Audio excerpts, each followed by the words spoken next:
All right, my friend. So, why are you buying GameStop now? I don't understand that. It's the evil guy, that Melvin Capital folks. They closed their position. I think they closed that last night.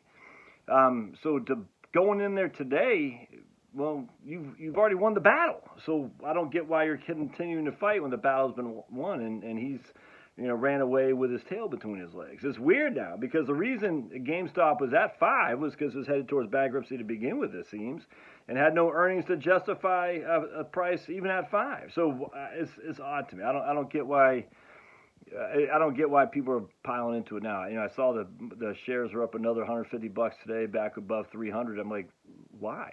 Is there another hedge fund that's taking the short position? I don't know. I don't think so. Maybe there is, but be cautious, especially now that we got the weekend and cooler minds will prevail. I would imagine GameStop on Monday will fall like a brick in water. Because I literally don't understand why anyone would buy into it now once the bad guy closed their position.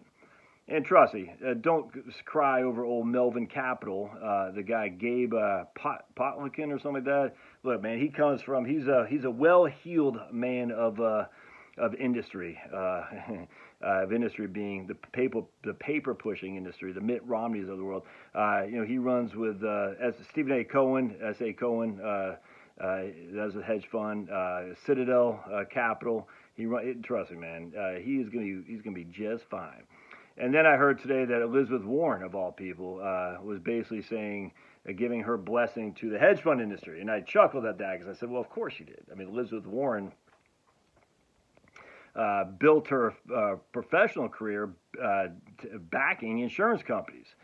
Before this was after she faked as an American Indian to get to take a POC place from a real person of color. She was able to grab that by being snake in the grass. You know what I'm saying? But once she's in the big industry, once she's in with the big guys, they don't care. It's kind of like Sniffy Joe. He can be very inappropriate towards little girls, but as long as he's in the club, so as long as he's in the club, no one cares. It's weird to me, man. So I guess Al Franken wasn't in the club deep enough, unlike Elizabeth Warren and Sniffy Joe. So he had to be removed. It's the weirdest thing ever. Ted Kennedy, Chris Dodd, all those guys were in the club. No matter what they did to women, all swept under the rug. And yet here comes Elizabeth Warren now, the person that she is, a fake progressive, taking the side of hedge funds. On top of her career is taking the side of insurance companies. It's actually, I kind of got a chuckle at that because I'm writing a fiction book, and the premise is that Peaks Island, the island for which I grew up on, it's Peaks Island is missing the old community of the past because the new community has been taken over by basically once they got high-speed internet and a boat line that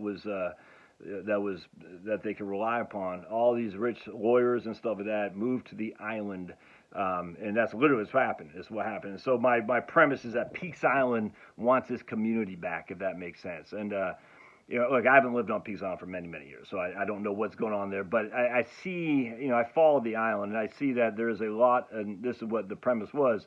A lot of people call Peaks Island their home, but they really are based in Boston and New York City. Anyway, so just yesterday, I was doing some research on, I wonder who the donors to the various political campaigns were off the FEC, the Federal Election Committee, Federal Election Commission, FEC, website. And lo and behold, of all the people who donated, only 2 donated to Trump. Many, many others donated to the left. So Elizabeth Warren, John Ossoff, Biden, Bernie, of course, and one of the guys who donated the most, I looked him up, and sure enough, he's a corporate lawyer, and he defends insurance companies. He represents insurance companies, even though he donates to Bernie Sanders. It's just such a big. These guys are just fake, man, without question.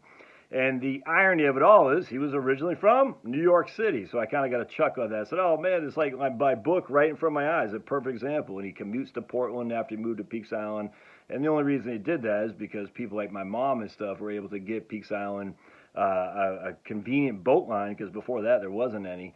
And now they got high-speed internet out there, so, I mean, I'm sure they do. So it's easy to work from home. And it kind of cracked me up because I followed some other people who write various articles. They're from New York, they're from Boston, and now they live on Peaks Island. And all hoity-toity, good time rock and roll.